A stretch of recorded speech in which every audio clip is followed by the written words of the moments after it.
Hi, it's Robert Mendelson, Fractional CMO here in beautiful Montreal, welcoming you to another episode of the Fractional Pros Canada podcast. We're part of Fractional Pros Canada, the home for Canada's fractional community, and you can find us on Facebook. We bring you conversations about everything fractional that matters for fractional executives and businesses from coast to coast. Think of this as your go-to spot for real talk, practical wisdom, and strategies you can actually use, all without the corporate fluff and with plenty of Canadian content. Whether you're a fractional pro or a business in our great country of Canada and beyond, this conversation is for you. Grab your espresso and let's dive in. Welcome to the Fractional Pros Canada podcast. I'm your host and fractional CMO, Robert Mendelson, here in beautiful Montreal. And joining me today is Sonia Perron. I believe you're in Mansonville, Quebec? Yes, exactly. Which is in the beautiful Eastern Townships. It's about an hour and a half southeast of Montreal here, just a few minutes north of the Vermont border, just to situate you. Sonia specializes in services focused on increasing business productivity and creating team synergy by applying a unique framework centered on the three parts of the mind, which we'll dig into shortly. Sonia, great to have you on the Pros Pod. Thank you so much for having me today, Robert. Pleasure. And today's Fractional Pros Canada podcast is powered by Fractional Pros Canada, the only Canadian online community for Canada's fractional executives. Join us in our Facebook group. Just search for Fractional Pros Canada on Facebook, of which Sonia is a member, I'm happy to say. Yes, I am, because I'm also doing fractional integrator work for EOS, business running on EOS or other businesses as a fractional COO. Yes, you're a woman who wears many hats. And Yes. J'ai pensé peut-être ça peut être notre premier podcast bilingue, but I think we're going to keep it to English this time, and maybe we'll do a French one or a bilingual one another time. Well, we can, when I'm not sure about a word, I can say it in French. So it's going to be a franglais podcast for Yes, today. classic Montreal conversation where every now and then there's a word peppered in with English or French, and it's all good. It's all good. Fantastic. All right, so Sonia, when we spoke a few weeks ago, there was something that really stuck out to me. You said to me that your mission was clear when you were 5 years old. Now, Yes. when I was 5 years old, first of all, I hardly remember anything. And second of all, I had no idea when I was 5 years old what a mission was. And even if I would have, I'm pretty sure I would not have been clear on it at all. So I'm really curious if you could tell that story. How did you realize that you were clear on your mission at 5? And what was that mission? And how has that led to where you are today and what you're doing today? That's a great question. I know when I say that, it's surprising, but when I remember even at 3 and 4, when I was meeting a person, I was like amazed. It was like, oh my God, it's like an encyclopedia when you meet someone. They're all different. They have a unique flavor. They have their own experience, own thoughts, own perceptions. But I've never found anybody with the same package. So for me, it was like, oh, a person, like instead of, oh yeah, candy, it was, yay, a person. So when I went to school at 5, I remember that the teachers were talking about someone being different.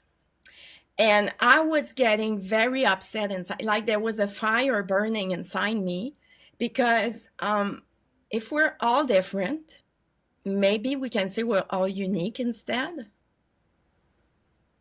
And I was fighting at 5 about that, saying, well, he's not different, he's unique. Like, I'm not like Sandra, beside me, or I'm not like Michael, or Michael is not like Roger. But at the end of the day, we're all unique. So stop talking about difference. Yeah, that's really So for me, it was interesting. clear. You make that differentiation between unique and different, and most people would say, well, there's not much difference between the two, but reality is there's a lot of different connotations that each word brings to us in our minds. And I guess unique is is a little bit more makes at least makes me think about somebody who's not just different, but has some kind of maybe superpower that Mm, other people probably don't. Whereas different is just like, it's pink instead of purple, but there's no big deal. yes. And when you go to school, it's like they want you to be all the same.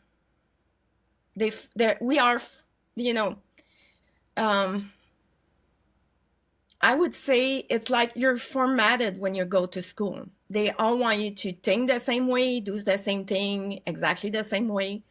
But they're killing what you are when they do that. Yeah, we get And programmed, and creativity is not favored as much as discipline and falling into line is.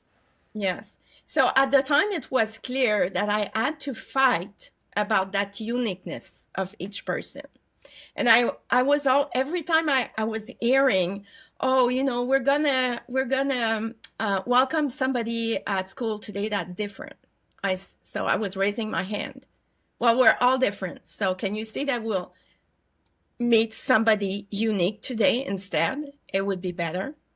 I was fighting for that when I was young. How did that go when you were kind of fighting that battle? What was the result? Oh, not good. The teacher didn't like me very much. Actually, they didn't like me because I was really, words were important for me. So every time they were saying something, I was raising my hand and saying, um, would you, do you want to say this instead? Is this what you mean? It was like, okay, so I'm a very positive person. So I see, the positive in any situation. And at the time, I was also seeing the uniqueness of each one, and I was learning so much from each person that it was very, very clear at that time for me. You must have had a rough time in school because a lot of teachers, when, a student, challenges them in any way, most teachers, the good ones, are receptive, but most teachers are just like, stop putting up your hand, be quiet, stop trying to throw me off course and let me do my thing so I can get home and prepare for tomorrow. So, I mean, did you have a rough ride, or were you so positive, so cup half full that it was fine? Well, I was smart, so I was choosing my battles. I'm going to make you laugh. I remember when I was like in kindergarten at 5, we were drawing, and I made a wedding dress in black. So the teacher came to me and she said, "What is this?" Well, I said, "It's a wedding dress." And I saw her face, change, and was like, oh, not a good move. So I told her, I said, "Well, if I did draw it in white on a white paper, we wouldn't have seen it. So that's why I did that." Haha. So the teacher talked to my mom, and I went to the optometrist because probably I had a problem. But fortunately for me, I really had a problem with my sight, so I had glasses after. But it was because I did draw a wedding dress in black. But years later, a famous designer did, and it was applauded by everyone. So I did it before him. That's the You were thing. you were just way ahead of your time. Yeah. So I was choosing my battles. But when it was about a person, and that person was bullied, or because I consider when a teacher is saying you're different, it's bullying for me. So every time that was happening, it was like burning inside. I couldn't stay still and shut my mouth. Yeah. So that was kind of in a nutshell. That was your elementary and high school years, I guess. Yes, I was always there to say what I had to say. So when you finally got to kind of throw off the shackles of the education system, the traditional education system, and you got into, the higher education levels, is that when you started to kind of take control and define your own direction more? My direction was really clear before, but in high school, I could have a discussion equal to equal with teachers. They were more open-minded, so it was better for me. But it was clear that I would never change my mind. Like I had my ideas. I was right. And I still think I'm right about it. Of course. Of course. You're consistent. So, all right. So walk us through. So what happens after elementary, high school? How does that mission, since you were 5 years old, continue to manifest itself into what you do next?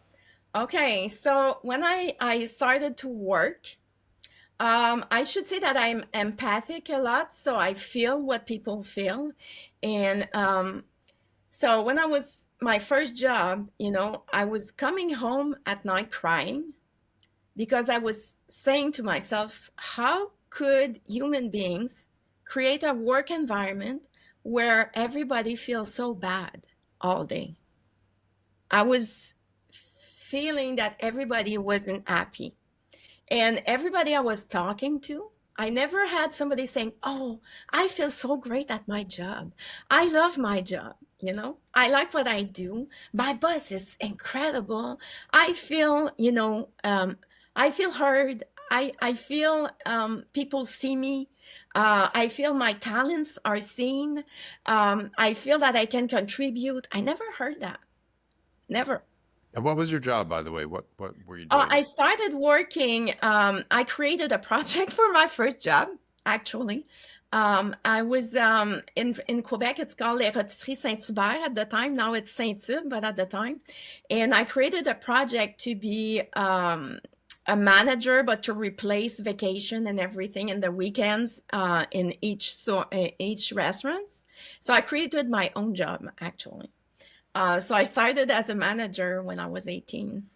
Small world, by the way. A long time ago, I worked for a rotisserie oven manufacturer. Oh, yeah. Saint Okay. Hubert was not one of our customers, but it's funny. You were working for a rotisserie chicken restaurant, and I was probably around the same time working for a manufacturer of rotisserie ovens. Yeah. Funny. So I started there, and I was always hearing the same thing about people. And so, I made my way through school. So my first job, it was a part-time job, but I worked at great places. I worked at Softimage with Daniel Langlois. I worked at Apple Computer. I was there when Steve Jobs came back and we launched the iMac. Okay, so I wait. So whenever we speak to somebody who worked at Apple and intersected with overlap with Steve, did you ever get to meet Steve Jobs? Actually, I didn't meet him because I missed the sales team meeting because of a family matter. But the culture was really present in everything we did, and it was a great culture for me at the time. Nice. That's a great, unique experience. Yes. So so I've been working, but everywhere I went, it was always the same thing. And at one point, it became clear to me um, that my mission, it was to make sure that we recognize the uniqueness of each people. But it refined a little bit to say, I'm going to improve work environment and making sure we recognize people in the working environment. I have in my mind, to work in the school area, but that will be another project. But for now, working with companies to improve the wellness of people. And when you recognize people and when you create that environment where people can be themselves, you get hyper performant as a human being. So the productivity increase and everybody is successful. And so it's for the wellness of people and the company at the same time.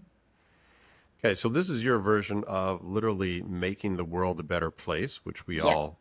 a lot of us aspire to do in some way, and you figured out what your way is going to be.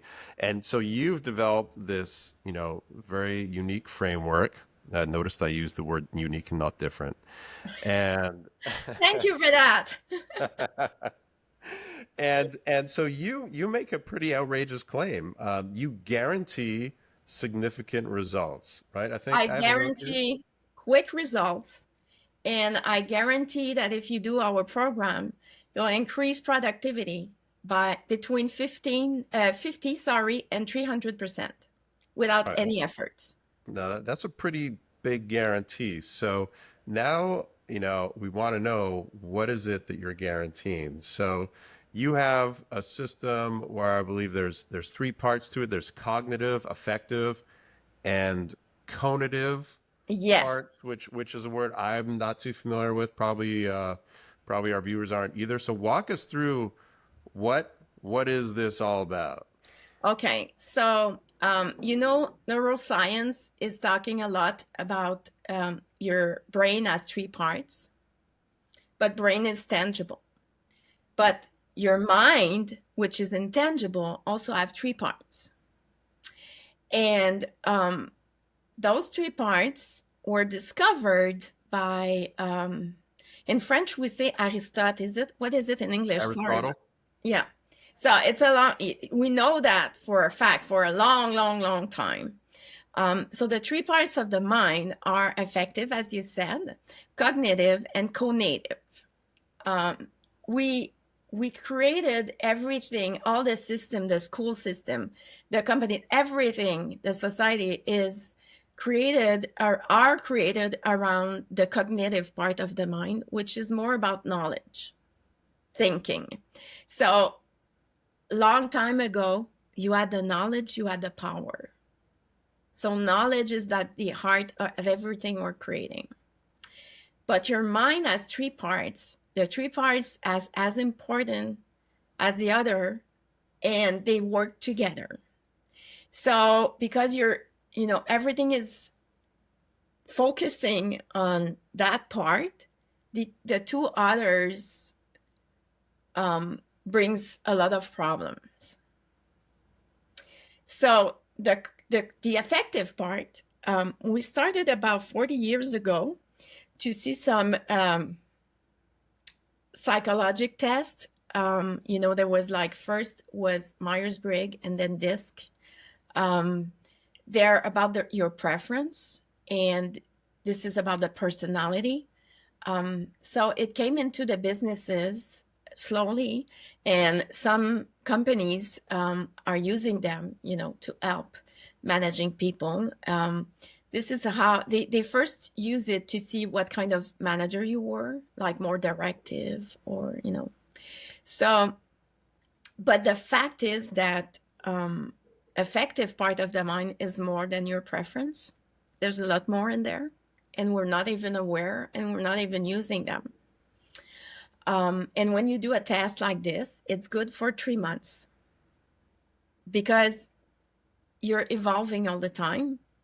And, one day you like purple, the other day you prefer pink, and maybe your favorite food is Mexican, but one day you taste Asian food and you're, oh my God, this is what I love.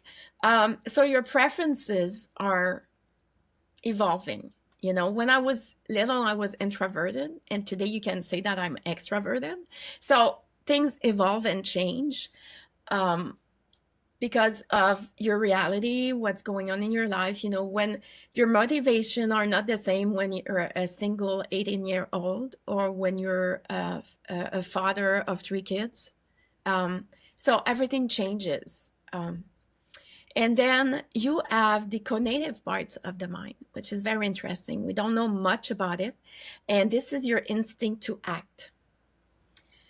So you're born with your instinct and you die with your instinct. So there's only one test in the world, and that was created by Kathy Colby. And she dedicated her life to this mission. And this is great information, and this test is good for your whole life. 120 person did the test 20 years later, and 98.5% of them had exactly the same numbers.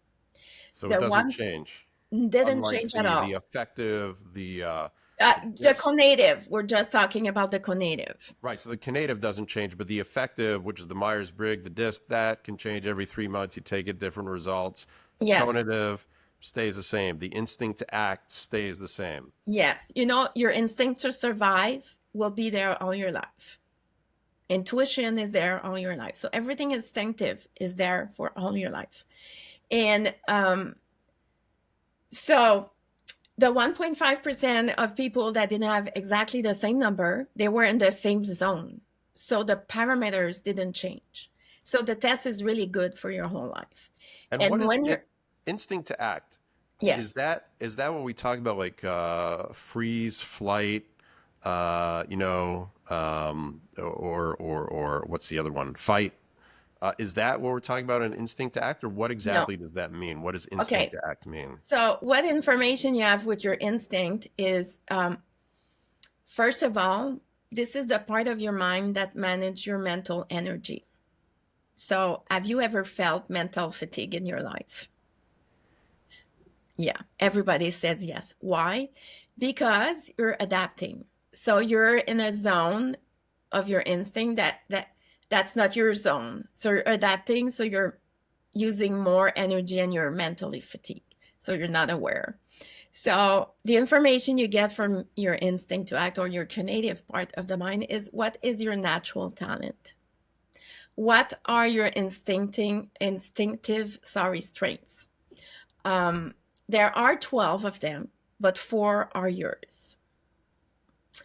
After that, this informs you on how you make decisions and how you solve problems. What's your process, your instinctive process to do that?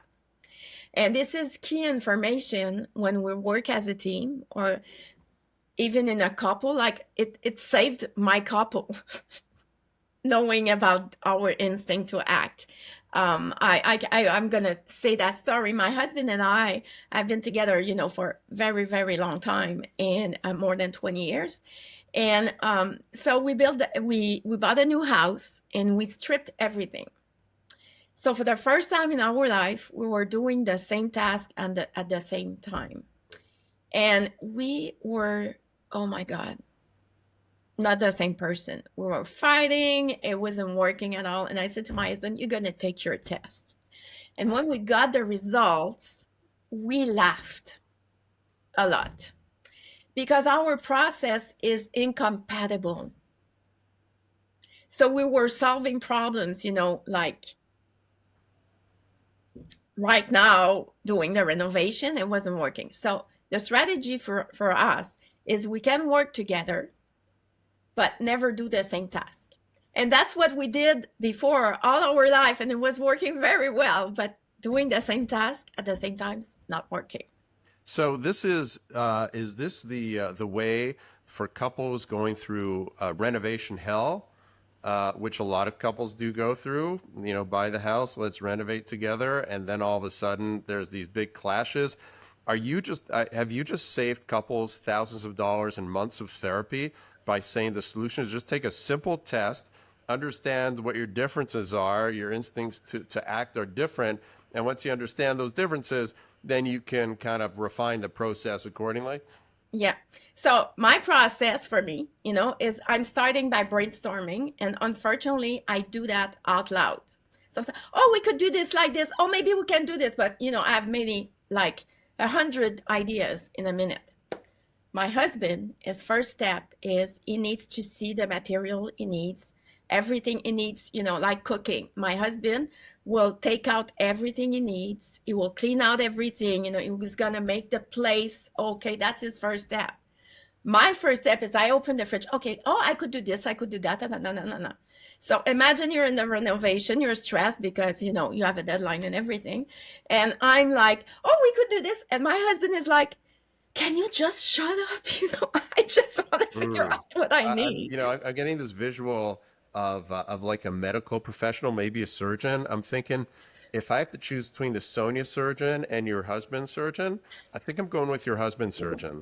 Probably, No probably. offense. Yeah, but I wouldn't be a surgeon. So, um, So, the conative part of the mind is giving you so many information, and you have your own recipe to manage your mental energy. So my husband and I were never tired mentally. You can be emotionally tired, when you cry after you're tired. So there's other kind of, you can be tired for many things, but mentally tired, no more. So this is great, really great. And the three parts are working together, as I said. So I'm going to take that example. For myself, I love cooking. I really love cooking. I have some knowledge, and but my instinct is not working with that. So I couldn't be a chef, because a chef is someone creating a recipe and following exactly the recipe. I'm not cooking like that. I open the fridge. Oh, I could do this, and that, and whatever. I'm not structured at all. This is not the way I'm working. So even though you like something, doesn't mean that you have the instinctive strengths to do that. And I have another example. In my hiring process, I'm taking into consideration the three parts of the mind, because I want the person working for me to be really on his or her sweet spot, and to be healthy. And this is really key for me. So Richard wanted to be a salesperson in my team. So he did the process, a great guy, everything. And then we did the test for the conative part. And I received the results. I'm like, oh my God. So I call Richard and I say, Richard, I really need to talk to you. So I drove an hour and a half for somebody that I wouldn't hire. And I sat with Richard, and my first question to him, I said, it's going to sound maybe weird for you, but have you been tired all your life? Are you a witch? I said, no. So he had a diagnosis of, it's fatigue chronique in French. How would we say that? Chronic fatigue. Chronic fatigue. Okay. 15 years ago. So I told him, I'm going to explain to you why. So he loves sales. He had all the knowledge, but he was adapting in each of his four instincts. So that's why. So I called him a year later. He changed his career. He had time for hobbies, and he was not tired anymore. So it's important. The three parts work together. So it's important to make sure that the thing that we love doing, we may not just be naturally programmed to do it. And so if we do it, then there's a dissonance, and it causes stress and fatigue, and we don't realize it, but it's eating us up alive. And the day that we can realize that, we can shift to something that we like doing and that we're naturally programmed to do well also. Yes, it's a natural talent. Natural So talent. you don't have to Natural go to school superpower. for that. You don't have to go to school. It's in you. You're good at it. It's your talent. So the three parts are working together, and it's very important to consider the three parts. So it's like you're going to the doctor, and the doctor looks, at your head, your members, and your body. He looks at the three parts. What if he's missing the head or the, one part, and he gives you a prescription? Is that a good thing? And unfortunately, in many companies, you get some tests. I won't name any, but many tests measuring either cognitive or affective are giving you recommendations, but they're not taking into account your third part of the mind or the other parts. Myself, I had tests, and they were telling me, you should manage your priorities, take some classes, manage your time better. Well, actually, I'm not managing my time, because you cannot manage time. Time goes. I manage my energy. And because I do that, I'm very productive. And with my instinct, I'm doing everything last minute. This is the way I'm thriving. So I'm doing a webinar. I'm going to do my presentation 20 minutes before. That's the way I am. And it's working well for me. And maybe somebody else will say, oh, don't do that, because school is teaching you, everything is formatted for instincts, for specific. We all learn that, but it's good for less than 5% of the population. So all the others were adapting. That's a really important lesson. So, Yes. one question: the test that you do for the conative, you mentioned the Colby test. Is that the Yeah. test? Yeah, that's the test. Conative. Yeah. Okay. So we're the only company in the whole French. I haven't checked, English side, but for the French countries, we're the only company certified to do the conative, but we're also certified to do other tests. But our approach is not to use tests for the affective and the cognitive, because it's changing all the time. We have other great experience and gains to integrate the three parts in the business. So we're only using, if someone wants to use another test, we'll use it, but we're mostly using the conative part because people don't know about that part of the mind, and it's key when you work together, and it's key for your mental health as well.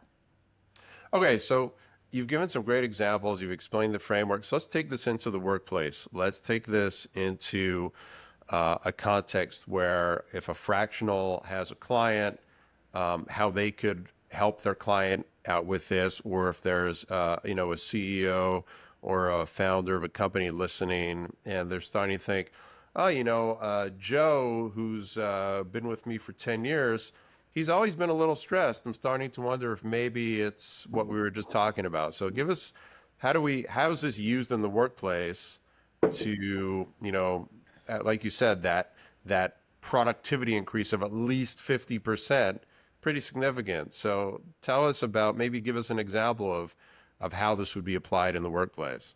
Okay, so I'll go this way. Um, you know, there's many things that can reduce productivity. One of them is stress. You could be stressed because of the three parts of the mind. One of them, two of them, the three of them. Conflicts also reduce productivity. And procrastination also can happen because of the three parts of the mind, which reduce productivity.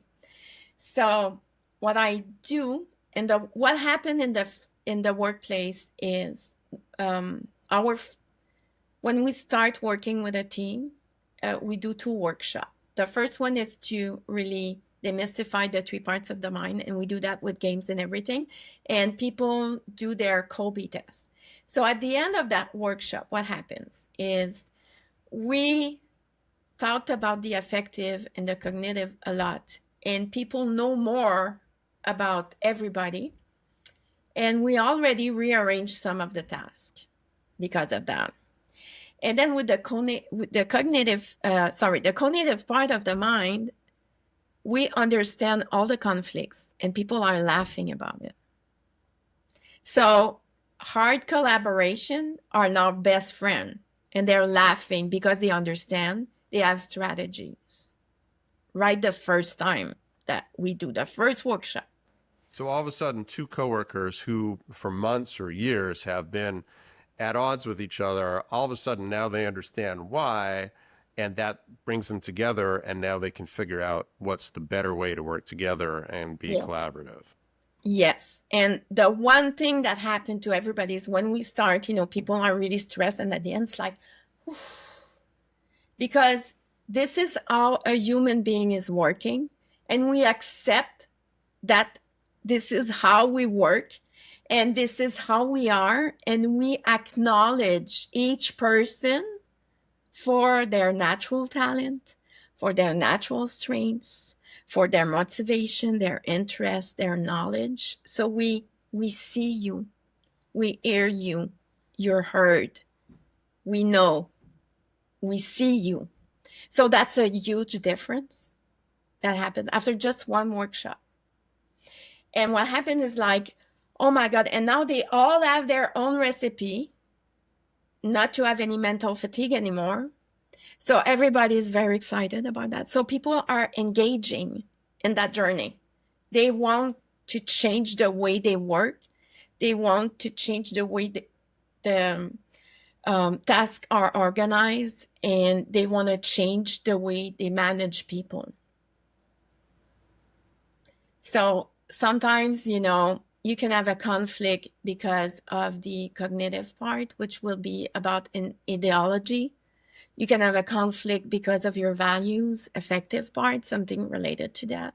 But you can also have a conflict because of your instinct, and nobody knows about it. But when you understand, and I give you strategies to work together. One example, very clear. Mhm. Let's say the first instinct is the instinct to probe. So this is how you get your information and how you give information.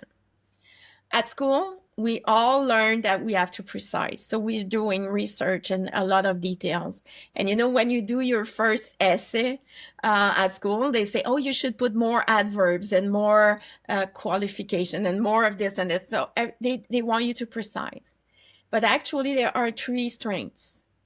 You have the people that are explaining, which is my strength. And then you have the people that are summarizing. So those people are using small little words, just a small amount of words. So, but people summarizing are really, really good at doing marketing taglines. And people precising are really, really good at doing research. And people explaining are really good at giving training. Naturally. But let's say that you have somebody summarizing and somebody precising. And they're working together. So the one that needs only 3 words is like, will she finish or will he finish talking? It's like, it's exasperating. And the one precising, it's like, oh my God, she never or he never gives me time to explain myself. I don't have time to talk. So they're really conflicting all the time. And they will do anything not to work together. But let's say one strategy I give them is like, let's say Caroline is very, very detailed, and Roger is really summarizing. We'll say to Caroline, okay, you know what? When you write an email to Roger, write everything you want to write. And then take your conclusion at the end and copy it at the beginning. And then choose 5 words that you're going to put in bold. Okay. So she's not frustrated because she's saying whatever. And then Roger, when he receives it, he's looking at the conclusion. If he wants to know more, he's going to look at the bold words, and that's it for him. It's enough. Nice. So, That's a really simple adjustment to make communication between two people who just are unique in different ways. There, I combined both words. Yeah. It just makes it a more smooth relationship. But we need people that are precising. We need that. But we also need people summarizing. So all the strengths are important. There's not a strength that's more important than the others. We just need all of them. So this is what we do, in the first workshops, to acknowledge that each of them, they have a purpose. And we need all of that. But how do we work together, collaborating? Because, we say the liberty of one person finishes when the other is starting. But that frontier there, we shouldn't compromise. We should have strategies to be ourselves, but be able to collaborate. And the simple example that I gave with the email, nobody changed. Right. You're still true to yourself, but Yes. you're now mindful of the other people that you're working with. And so you can adapt your ways to make it smoother to work with them while still being true to yourself. Exactly. Because, we're there on earth to be. The only thing we have to do is be. And if we're really ourselves, this is where we have a great life. This is when we're healthy. This is when we are diffusing that light and changing the world. It's not when you're trying to fit into the mold and doing everything that everybody else is doing, because we're all unique. So everybody that's listening, you're all unique, you're all magnificent, and you're all perfect if you are really yourself. So now I'm gonna put my fractional CMO hat on, Yes. and I'm gonna say, so Sonia, you've got a really unique framework, which is, it's obviously proven. It's not just something you made up. It's clear it's your life's work. So my question to you is, though, this is so unique that most executives, CEOs, business owners, probably need it's tough to communicate this concept to them because it's so new. Like, just the word conative, most people have no idea what that is. So what's your marketing approach to get this out into the marketplace? I would imagine you need to do a certain degree of education when you put out your offer. You don't just say, here's my benefit is going to be this, but you need to kind of explain it. And when you explain it, there's more explaining needed than usual. So I'm curious what your marketing approach is to communicate this in a simple way that executives can quickly understand and kind of raise their hand and reach out to you and say, oh, I want to learn more. My approach is talking about pain points first, really. So there are pain points that everybody's having right now.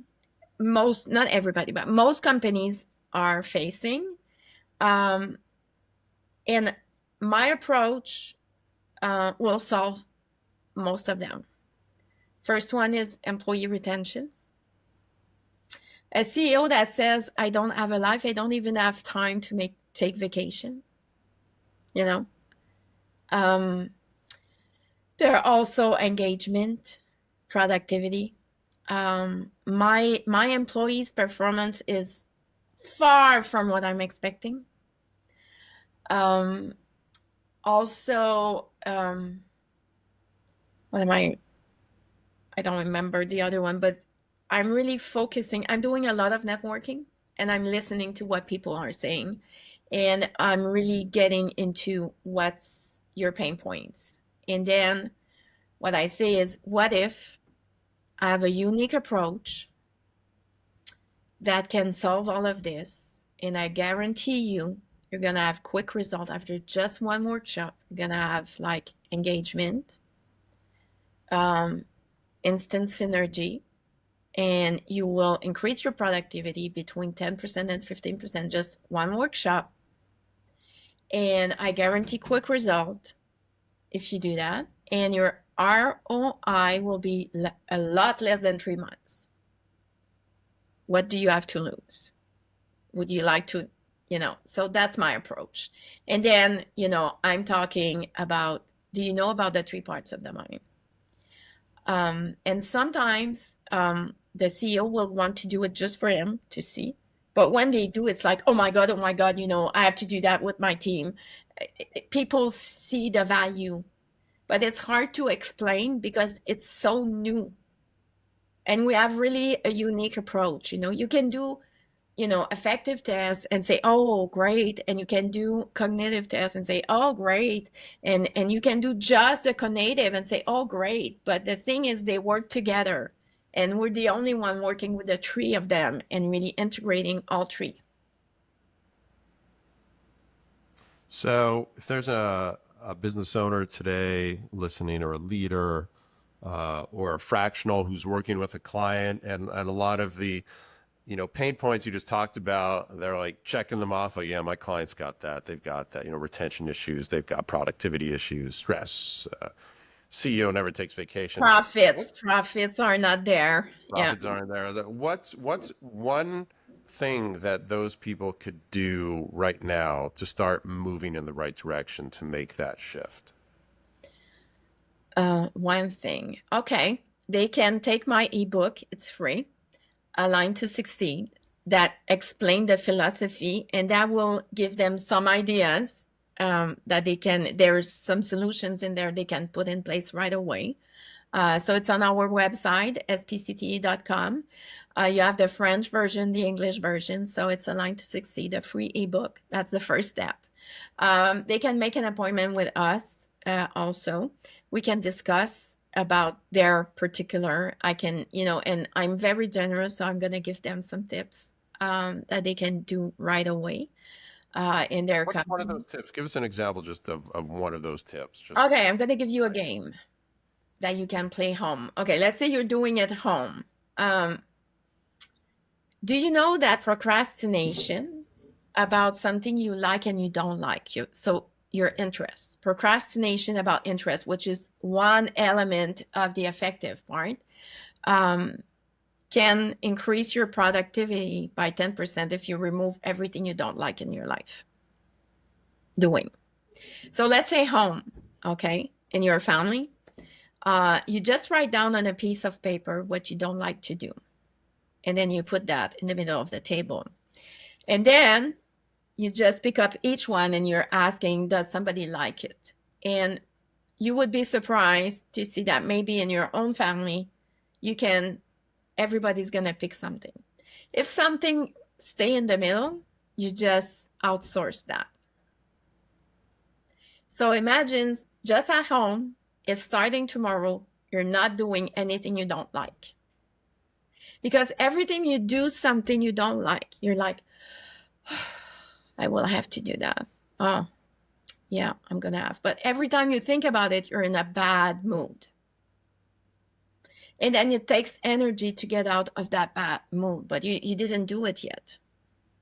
So imagine all the minutes, and that's adding up for hours. And when you do the thing, you're not doing it as well as somebody who likes it. If you go to dinner at someone's place that person doesn't like to cook, and you go to eat at another place where somebody is passionate about food, you won't have the same experience. So just I like and I don't like, but in the society, it's not well seen to say I don't like that. We learn I have to. This is what we learn. But the reality is the house needs to be clean. The house has to be clean. It's not Sonia has to clean the house. Somebody has to clean it. Does it have to be me? So the kids have to be picked up at school. Does it have to be me? It has to be someone going. See where I'm getting?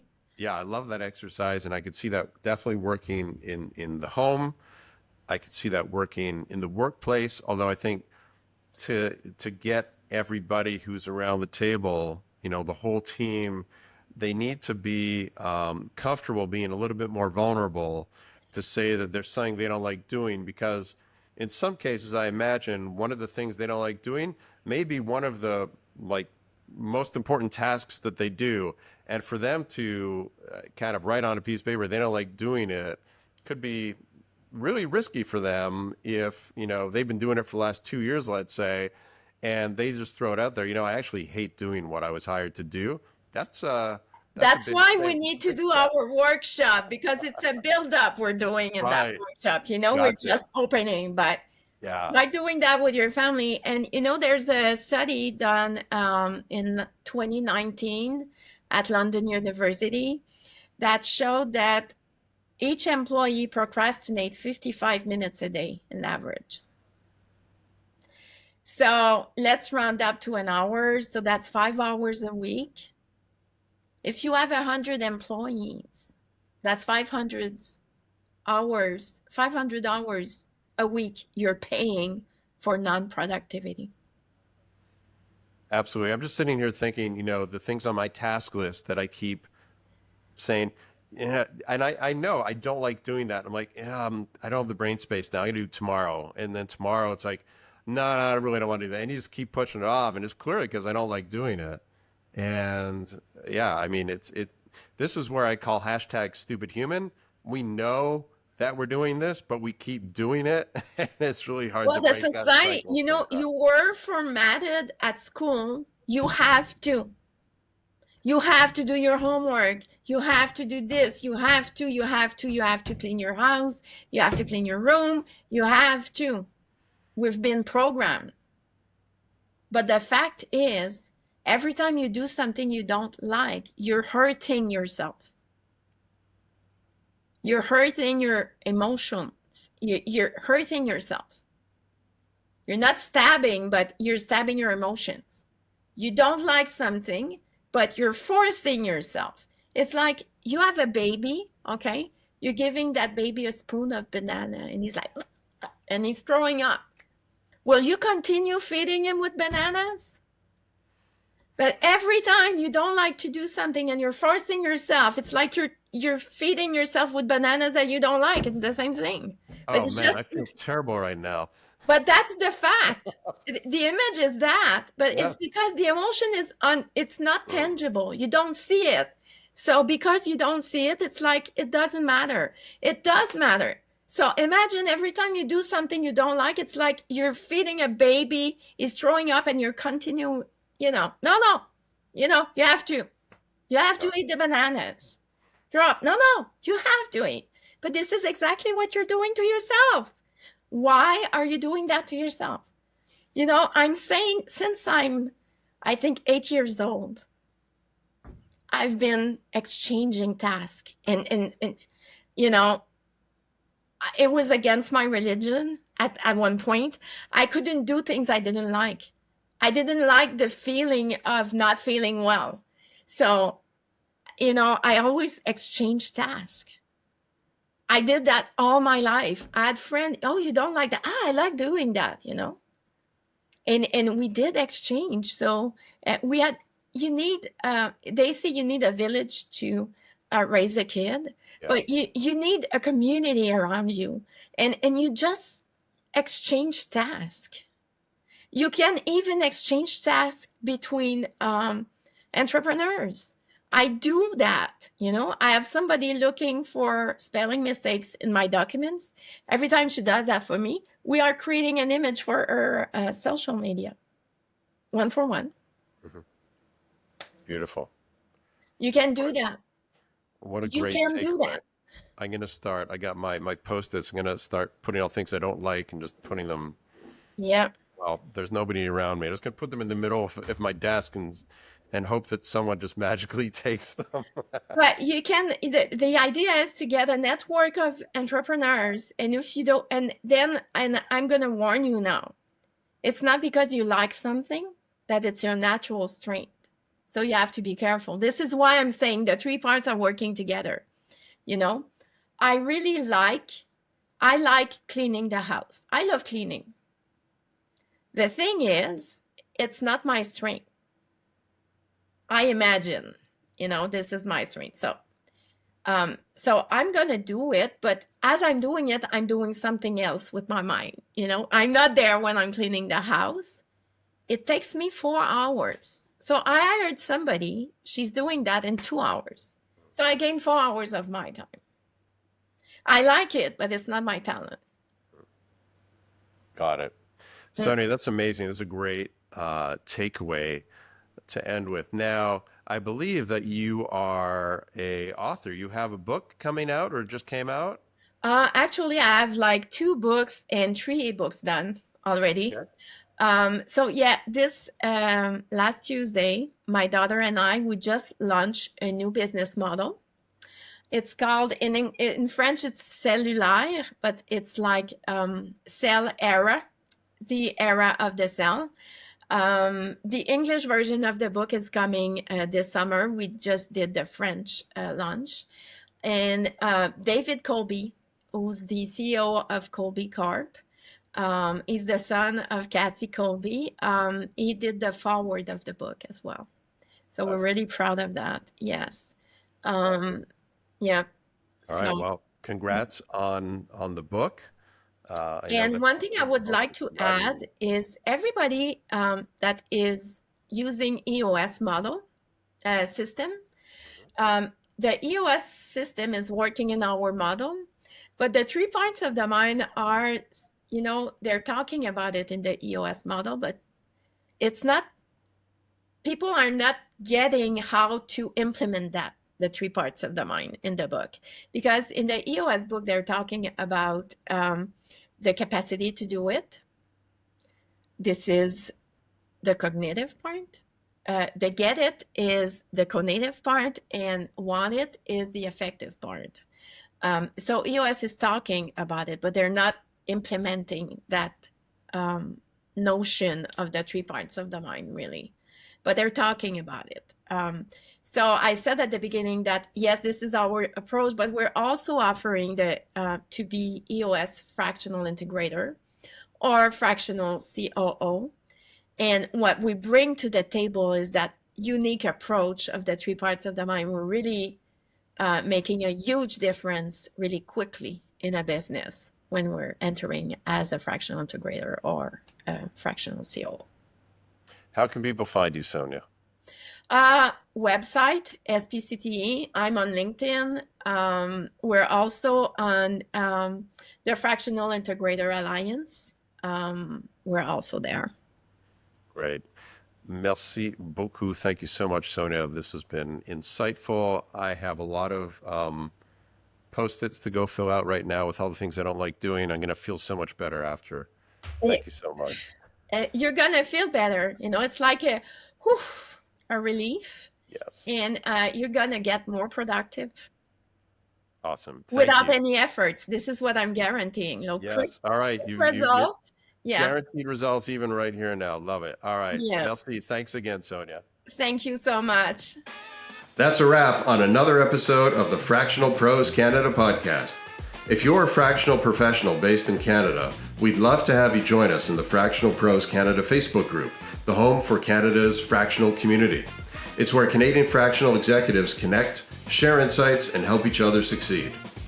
Until next time, I'm Robert Mendelson, Fractional CMO. May your impact be full-time, even if your hours are fractional.